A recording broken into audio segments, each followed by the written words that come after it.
The Tangent Egg podcast is aimed at a mature audience. It contains themes that are not appropriate for all listeners. It's important to note that we are not experts. We routinely have no idea what we're talking about and are just three idiots sitting around a table. Listener discretion is advised. Hey, Editor Seth here. I just wanted to welcome you to this special episode of the Tangent Egg podcast. In it, we get to talk to both of the authors contributing to Oliver Brackenbury's newest book, his Double-Edged novel, focusing on Mongolia. The two authors contributing are DARIEL R.A and BRYN Hammond. First up, you'll hear me and John Doe's interview with DARIEL. Unfortunately, there were some audio issues. I've done my best to clean them up as much as I can. BRYN Hammond was unable to do a person-to-person interview, and so we submitted our questions via an email. Me and Swoosh will be reading the questions and then her responses so that you guys can still get the full effect of the interview. This was an absolute joy to do, and we really hope you guys enjoyed the episode. Welcome to the Tangent Egg podcast. I'm Seth, and with me today is only John Doe. Only. That's all you need. Well, we decided let's get someone else in. We've got DARIEL here, who is the newest author for Oliver Brackenbury's Double-Edged novella set that's coming out pretty soon. Welcome, DARIEL. We're very happy to have you here. Hi there. So, first question, I mean, it's got to be, tell us a bit about yourself. Who's DARIEL? All right, hi.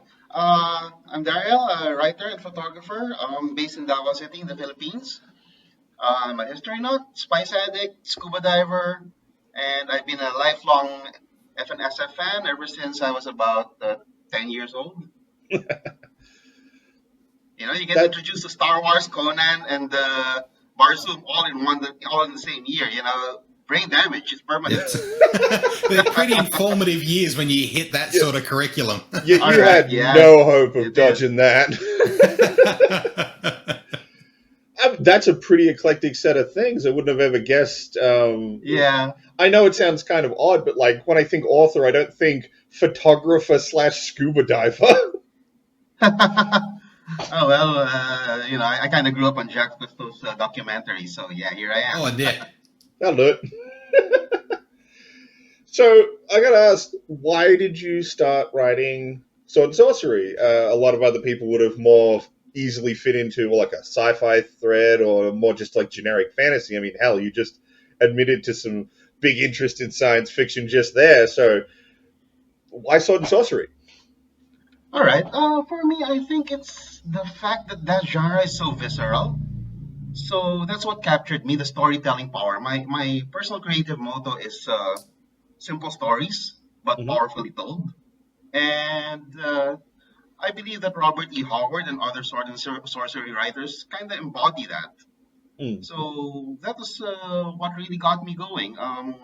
It really fires my imagination. I won't restrict myself to sword and sorcery. I've tried my hand at straight SF. I've tried my hand at Sword and Planet. I've tried my hand at horror. I'll probably come up with a more serious science fiction story sooner or later, but well, I'm having a nice roll with sword and sorcery. What can I say? So, sticking with it for now. From what I've seen, the topics, a lot of them feel a lot more personable. Like it's an individual's tale about the world. Like, do you feel a relation to that at all? Or is it more just, I want to tell the world story through an individual's perspective? Halfway in between, I guess. I do like the fact that the troubles of the protagonist in a sword and sorcery story are cast in a personal light. But at the same time, you know, I like worlds.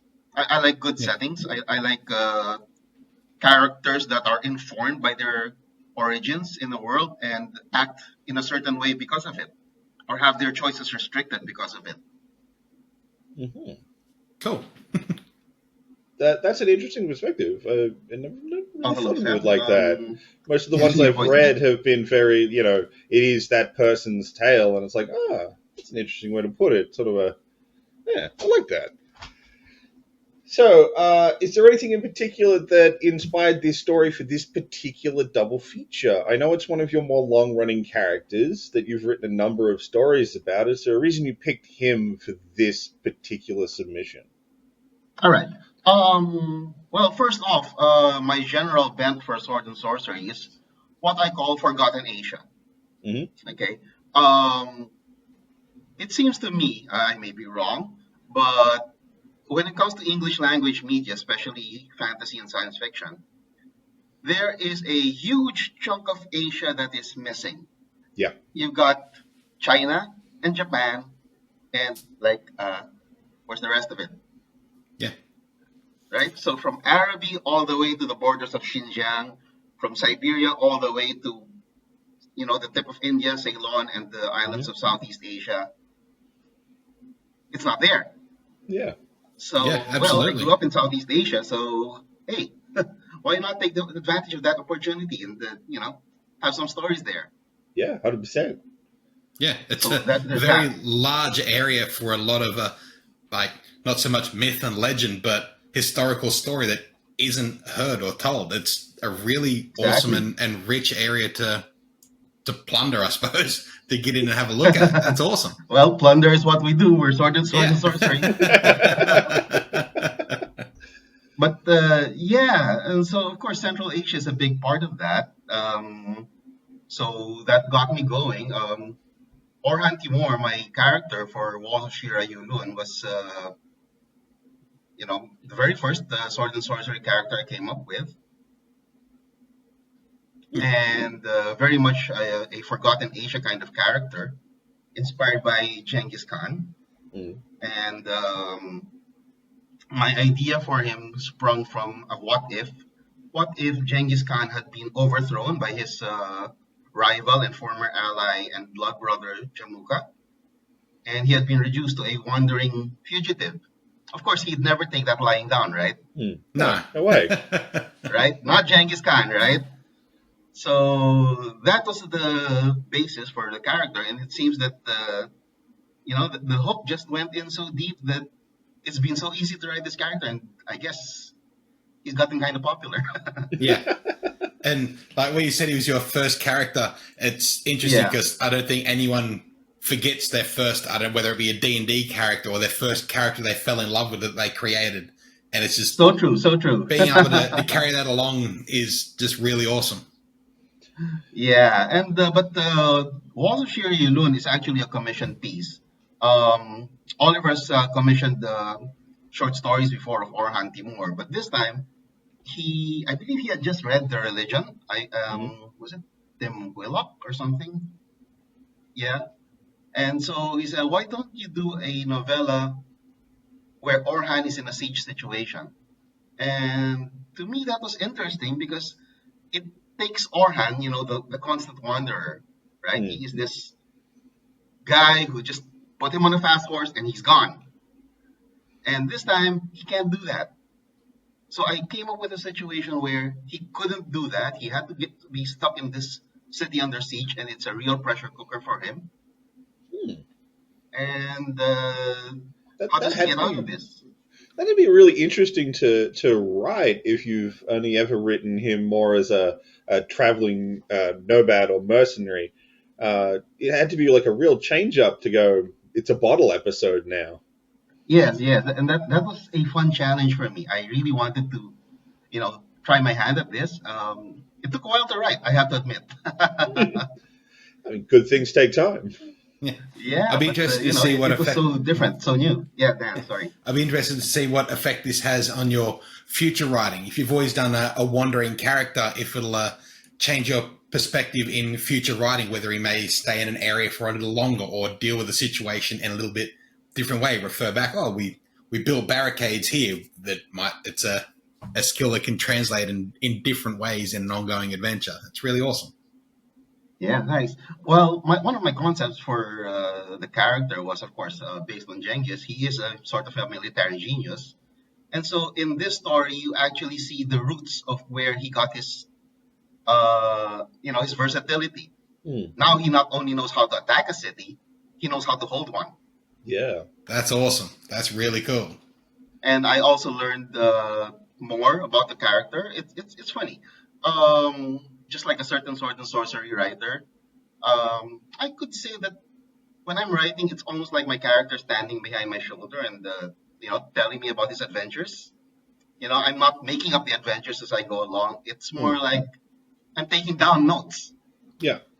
That's awesome. We're having a beer by the fireside, and this guy's telling me all his awesome adventures, maybe some taller stories than really happened. But yeah, it's that feeling when it just starts to flow. Yeah, I guess that's now that you're saying that's like the writing style, it kind of makes sense why things feel very from the character's eyes. Because for you, the way you're internalizing writing the story is having a beer with a mate and now telling his story. So that's kind of really cool. I'm sorry, like I read a lot of books, but I've had very few chances to talk to any authors, and it's really interesting hearing about how you go through the work end of it, of actually like creating and writing a story, and then being like, oh man, it really comes through in this sort of writing when you say things like that. Mm-hmm. Yeah, there was a preparatory stage when I did research. I looked into, the historical backgrounds that I could use. Some very interesting ideas, like the complexity of border regions, and like how different nomad tribes would actually not be quite just sheep herders. So I was able to spin some interesting stories and conflicts from that. And then when I had everything down, then I could just sit down and let the character tell the story because everything was already inside, so to speak. So I've got to ask. Oh, sorry. I just want to say. What? Go. Just the way you were describing how it's like your character describing, telling his story to you, and you're putting it on paper. And I've always been curious, like particularly for video games, that kind of thing. We have first-person games, we have third-person, where it's like behind and you're looking down on the character. But this is almost as close as I can personally visualize it being a second-person perspective, like So you're telling an individual story from an individual who is trying to relate to you from their experience without their own view of the entire world. It's just a really interesting way of it. It's just the way it's building in my head. It's just I like it so much. Well, it also helps that since I'm a rather visual person, I sort of have a movie playing in my head while I'm writing. I get that. So yeah, images come and go, and I just try to take down what I see as best I can. And it just makes me so happy when a reader tells me that they read it and they had the movie going on through their head. Awesome. So, I mean, I've got to ask, is there any particular reason you chose Mongolia? Lots of things. First is, well, of course, I got into the Forgotten Asia part, but Central Asia is so interesting because of, the openness, the freedom, the toughness, the hardness of its people, and yet at the same time, they're not just simple nomads. I got to live in India for a year, and we were based in Delhi, which was the capital of the Mughal Empire. And the Mughals are descendants of the Mongols. And, you get to see their architecture, you get to see their art, you get to taste their cuisine. And you realize, hey, these guys are not simple nomads. They are not the barbarians that the literature often tends to portray them as. They've got some pretty interesting elevated tastes. It's interesting because, like, a lot of sword and sorcery fiction that I've read in the past often portrays people from Mongolia and the various steppe region as generally just being an enemy to be thwarted and destroyed. It's kind of interesting to have someone actually be like, no. These people there's more complexity here, and I'm going to tell that story. Yeah. You'll see even more of that in the partner novel, Bryn Hammond's Waste Flowers, because she is a real expert on Mongolia and Genghis Khan. She has done scholarly work on it. Voices from the 12th Century Steppe is her work, and I've read it. And she has a historical series on Genghis Khan called Amgalant. And it's really interesting. In fact, I think it'll make a good partner to the Orhan Timur stories, because in Amgalant, what she does is she goes into Genghis Khan during the most crucial years when he was still trying to unite the tribes. Because if you look at the works of Connie Golden, Genghis Khan is already Genghis Khan. Okay, but in Amgalant, what you've got is the transition from Temujin, the underdog. This is a guy who was actually reduced to slavery at one point in his life, and then went on to unite the tribes. Whereas I took it the other way, and okay, this guy has fallen from his position. Now he's trying to get it back, but there are so many obstacles, and this siege is just one of them. Cool. Nice. So, I'll freely admit my only really exposure to your character has been through the New Age Sword and Sorcery books. I've bought them all. I am quite a fan. Is there anything you need to know to get into the story that you're going to be presenting in this novella? Not at all. I write every Orhan Timur story. In fact, I try to write every sword and sorcery story I do, as though it's the first time that a reader will encounter that character. So you can come in, tabula rasa, and no problem. You will be drawn to the character's troubles. In fact, I think that's one of the things I try to do so that the reader will be drawn in, is I start with a character in trouble. From the very first sentence of the story, you've got a crisis already, and you're drawn in. Or hopefully you're drawn in. I mean, a lot of the stuff I've read, again, I've read through all the New Age Sword and Sorcery stuff, and one of the things I have genuinely enjoyed has been the way the authors tend to very quickly get you, this is the character, this is what's going on, you're invested. And they have a really, I know it sounds kind of weird, because I read a lot of books, but I've read whole novels that don't hook you as fast as a lot of sword and sorcery novels. That certainly seems like probably a skill you've really got to work on for this sort of short form fiction. Yeah, I think so. But I would definitely say it's one of the things I have genuinely enjoyed about getting back into. When I was a kid, I used to read a lot of sword and sorcery, and eventually drifted off into a lot of sci-fi because my dad owned it. Isaac Asimov and the whatnot. But I've sort of been finding my way back to sword and sorcery in the past couple of years, and it has been an absolute joy to just sit down with these small books and just have a really good time with some characters. I was just thinking. Yeah, sorry. Just the way you were describing before with your character, it does add to a personable story of almost a continuing one shot of a story. You don't sit there and tell your friend your entire life story every time. You sit there, I'm going to tell you the story of the time I did this. Yeah, and that's exactly. all it needs to be. And it needs a nice rounded one shot of here's the event, the story, and I'm able to round it out before I tell the next story. Yeah. Yeah, because you can't brew beer fast enough to keep that story going. No. Man, you're talking to a couple of Australians here. We love a beer, so we absolutely feel that. I'm sitting here with a rumbo as we talk, so yeah. Well, one thing I can say about Filipinos, we love our beer too. Good stuff. So, has been of a Filipino background affected the way you write or the perspectives of your characters much? Well, partly, yeah. There's part of my growing up as a Southeast Asian, as a Filipino, and that's part of what I call Forgotten Asia. And another is that I used to do, in fact, I still do, a lot of work with the indigenous peoples over in Mindanao Island. And what that did exposed me to a lot of animist beliefs and mythologies and practices. And in this story, shamanism plays a rather large part. So I was able to tap into that experience.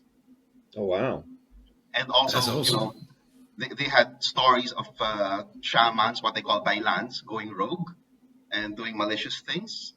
So that helped me along with some papers that Bryn provided that clued me in on how Mongol shamans work. That's So really that, cool.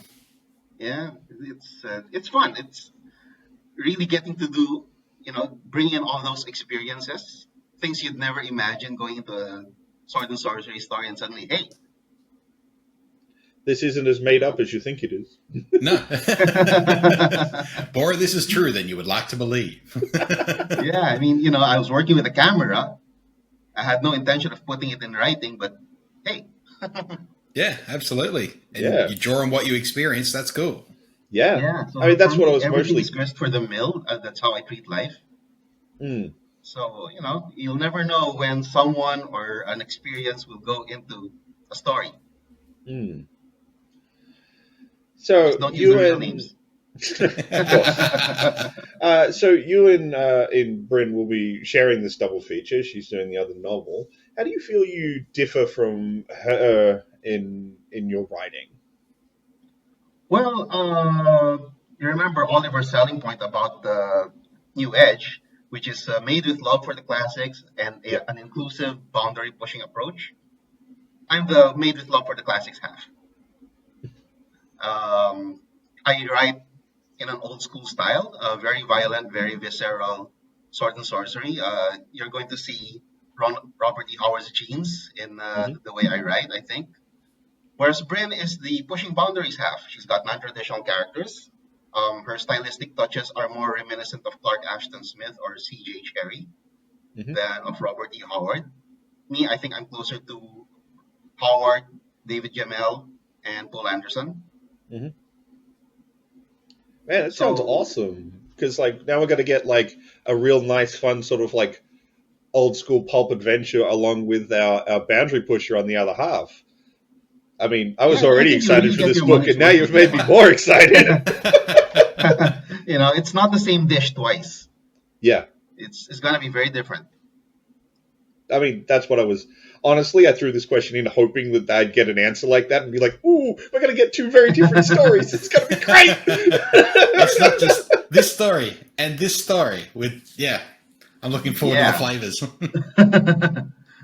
It's not the same ass being kicked twice or in the same way. That's cool. So, are there any particular, people or things that you find particularly inspiring for your writing style?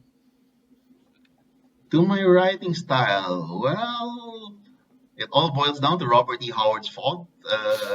He Yeah. started it all. I simply hold him as the prime example of really powerful storytelling. His gift for pacing, for choosing words precisely, for describing scenes without over describing them.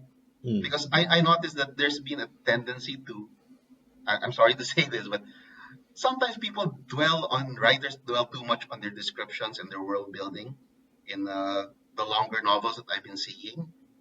And sometimes my eyes glaze over at that. Whereas Howard, whoa, this guy can do with a few sentences what some writers take pages to do. So there's that.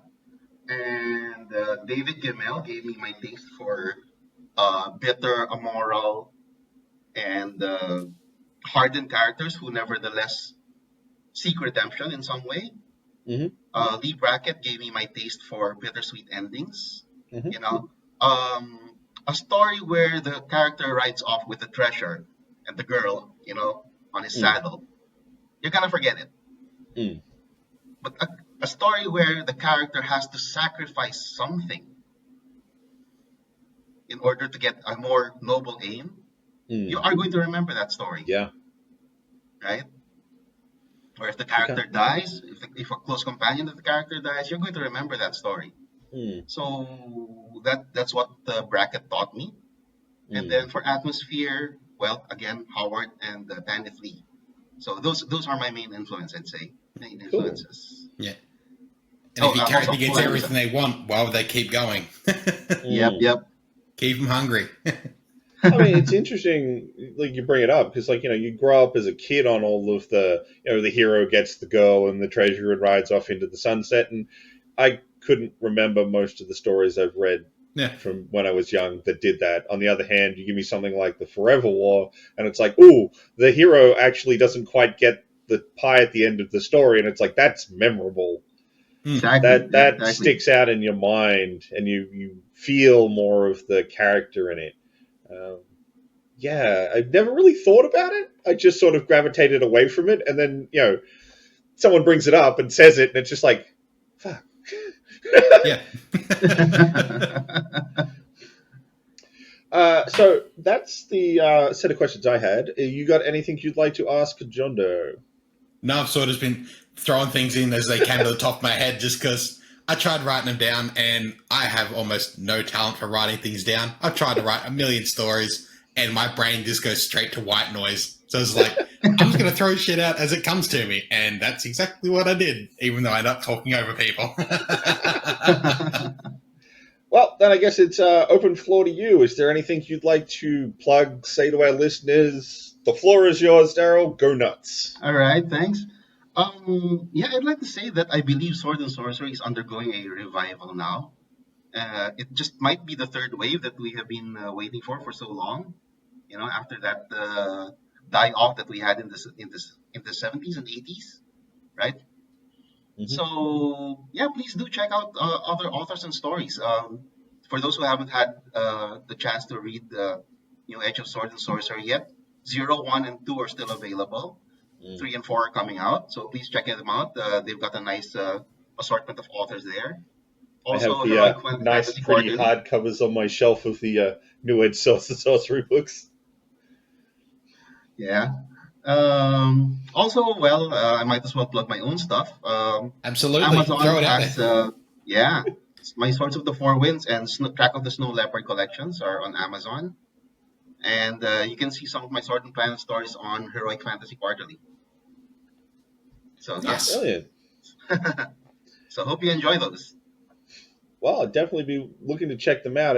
I liked your stories that were in the New Edge Sword and Sorcery stuff, so I'm pretty keen to read a bit more. I mean, hell, I was pretty excited when when Oliver sent me through these are the people we got and showed me the cover art. It's like, ooh, this is gonna be good. And now that I've had a chance to have a chat with you, it's like this book's gonna be great. Yeah, especially I'd like to plug Swords of the Four Winds because what I did there was I put in 4 different heroes from 4 different parts of what I call Forgotten Asia. So it's a real sampler of what I'd like to present and continue presenting in the future. I think I'm probably going to be going and trying to get that one right after we finish this. Yeah. It's been an absolute pleasure having you on here, Daryl. Thank you very much for making the time to talk to us. Yeah, so I think that wrap things up for this. Hope everyone enjoyed it, had a good listen. Y'all have a good one. Hey, thanks, Jeff. Thanks, Dan. Cheers, mate. See ya. Cheers.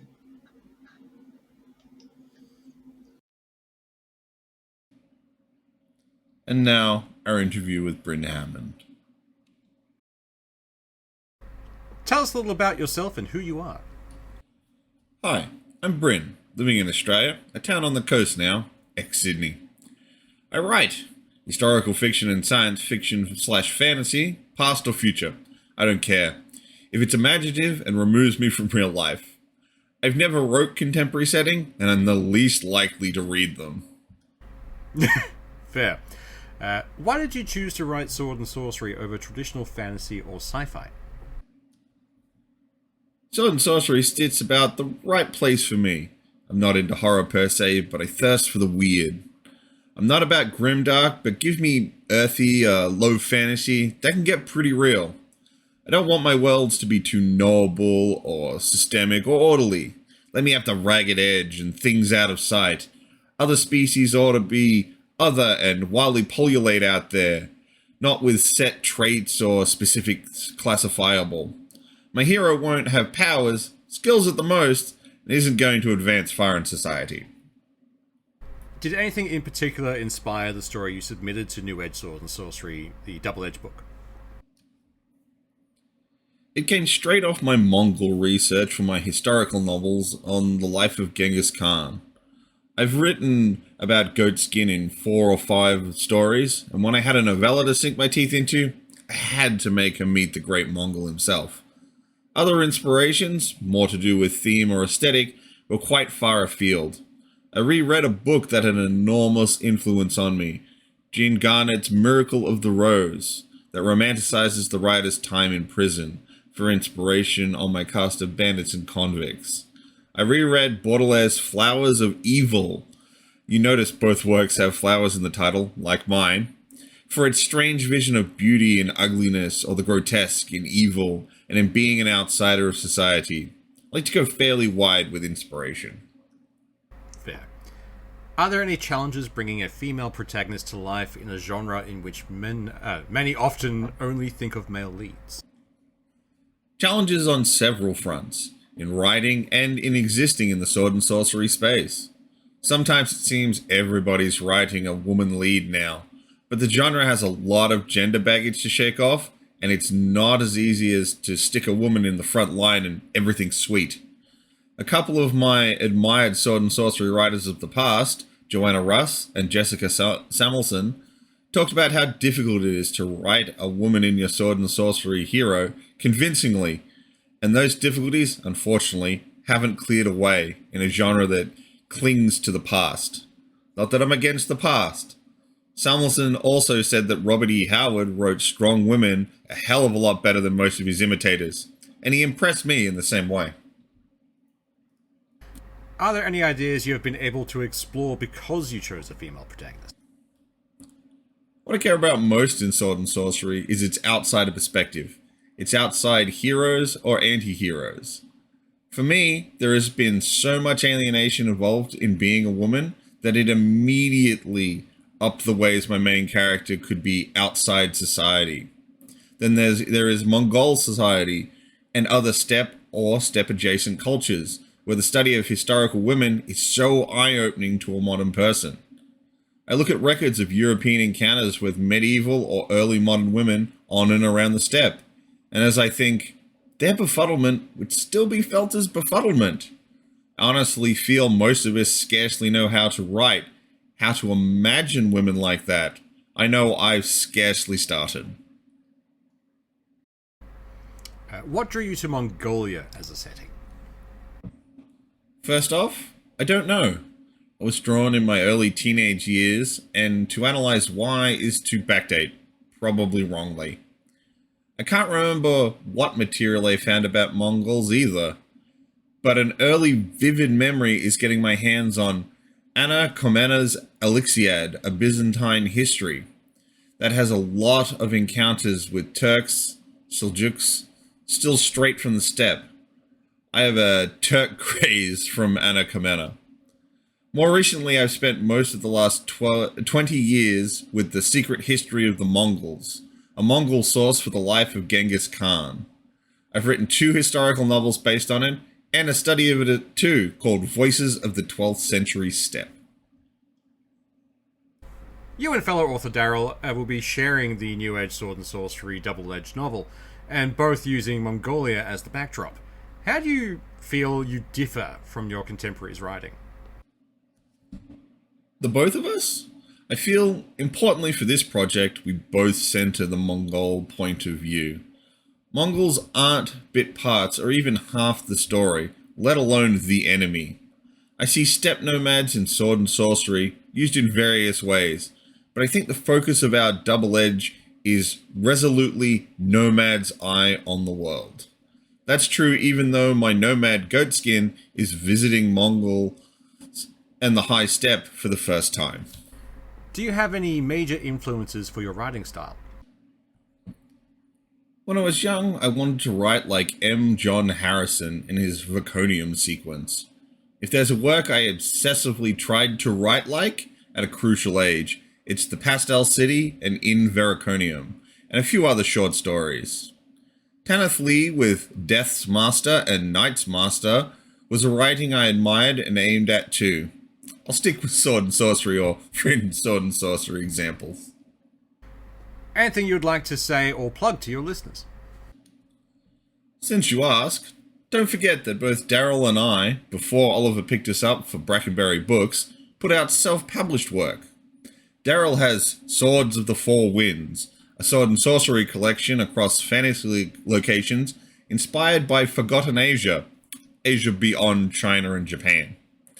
I have Emolgant, two big historical novels that tell the less-heard stories of Temujin before he became the great conquering Genghis Khan, his beginnings as an outcast and his struggle to unite the peoples of the steppe. Editor Seth here again. Just wanted to thank you for checking out this episode. It was an absolute joy to get to talk to these two authors. They kept trying to build each other up while we were doing the interviews and trying to find out about them. So I'm very much looking forward to their contributions to the New Age Sword and Sorcery Double-Edged novel, which is live on BackerKit right now. Link will be down in the description. Check it out.